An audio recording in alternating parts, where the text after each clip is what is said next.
I have a very funny history with Infotrak.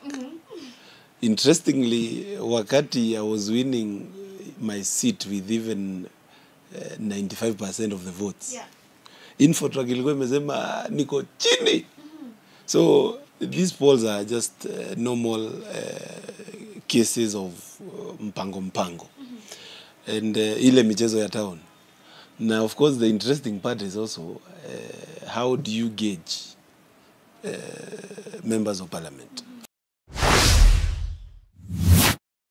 We are right here with sautitvke and eAfrica TV, and with us is Honorable Gitonga Mukunji, Member of Parliament for Manyata constituency. Happy New Year, Mheshimiwa. Happy New Year, Sheiks. Uko salama? Mimi niko fiti kabisa.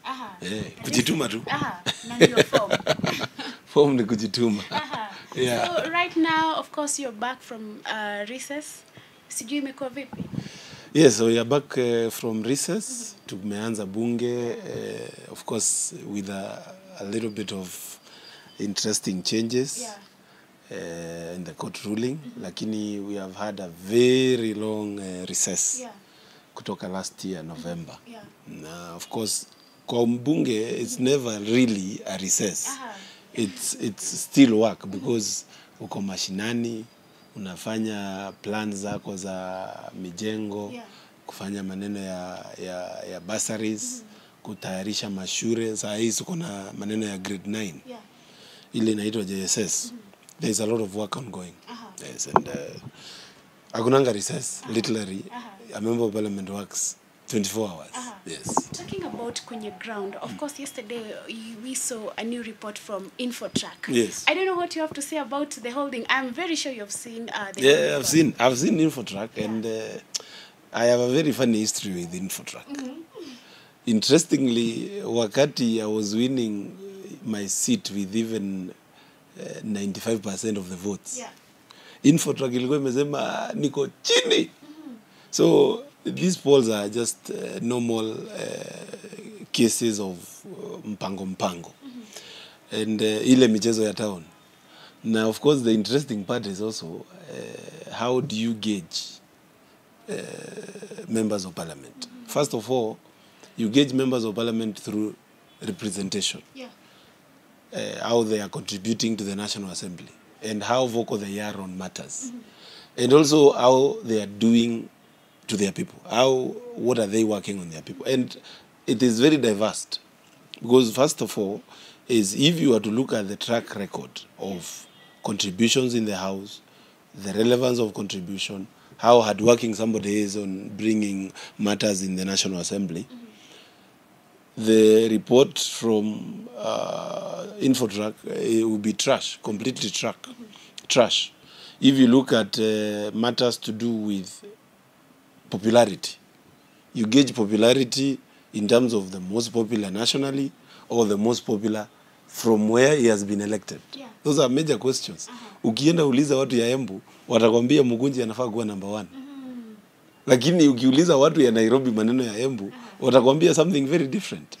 So these are normal things, but of course it is a matter of them trying to be relevant. But if there is anything about the best member of parliament who is the most hardworking, it should be something that should be factual in terms of contributions. Mzalendo did something last year. It ranked members of parliament through their contribution in the House. And especially now that I'm the chairman of young members of parliament, many young members of parliament have done extremely well. And they ranked, especially in terms of bills. Umeleta bills ngapi kwa bunge? And how impactful are your bills? Umeleta motions ngapi kwa bunge? And how impactful they are? Na ukipanga hiyo maneno, whatever Infotrak is trying to tell us is total trash. So I believe there should be more seriousness when it comes to ranking on performance. Because ukienda Embu, you see what we are doing on improving education.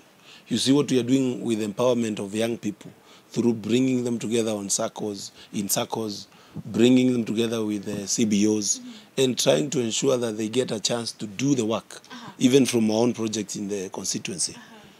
My friend, you cannot rank me anything below 1. You know? Yeah. So, if you were to get yourself today, putting Yeah. aside the Infotrack report, Yes. unajipea percentage ya It will be unfair, Sheiks. Yeah. It will be totally unfair for me to rank myself. Itakuwa mbaya. I mean, So you leave that nitakuwa to the people. wananchi kwanza, hii tu nataka uweke useme watu ya Embu nataka mgage mbunge yenu. Yeah. Then watakwambia. Na utashtuka. Itakuwa 100 kwa 100.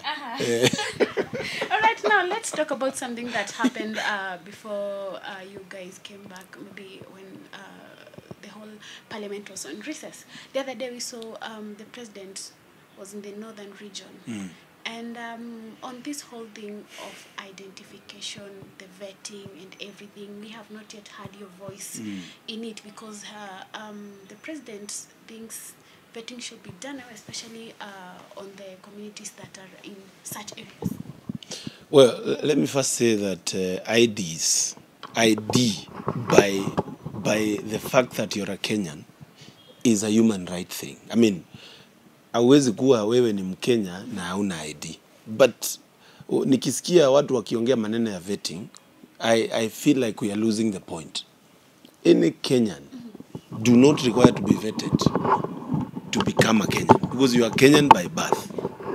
But the real issue, Sheiks, na hapa ndio watu nataka waangalie vizuri. The real issue is us charging pesa, almost 1,000 Kenyan shillings for somebody to get an ID. That is where the issue is. And that is where we are actually failing as a country. First of all, we are not supposed to charge anybody to get an identity card that is required in everything you do in this country. And this one is going to make many young people. And, you know, the fact of the matter is over 40% of Kenyan, according to statistics, live below the poverty line. So they live below $1 a day. Then you tell that someone to get 1,000 Kenyan shillings for his son who needs to go maybe to a TVET or to another institution to get an identity card. That is where the problem is, and I don't feel like the president is really well advised to talk about vetting when he is not addressing the issue of charging money to get an identity card. I want to talk a little bit about the same thing. Yes. Probably 3 weeks ago, we were with the PS migration, Yes. and a question was raised concerning the same. And according to him, the 1,000 bob is because of the new IDs that Kenyans are getting. They're calling it the that generation or what? Something like that. Yeah. ID. They say that chip is the whole thing and the reason why. I agree with the introduction of technology for better identification and everything. But at whatever cost, this country is not a broke country.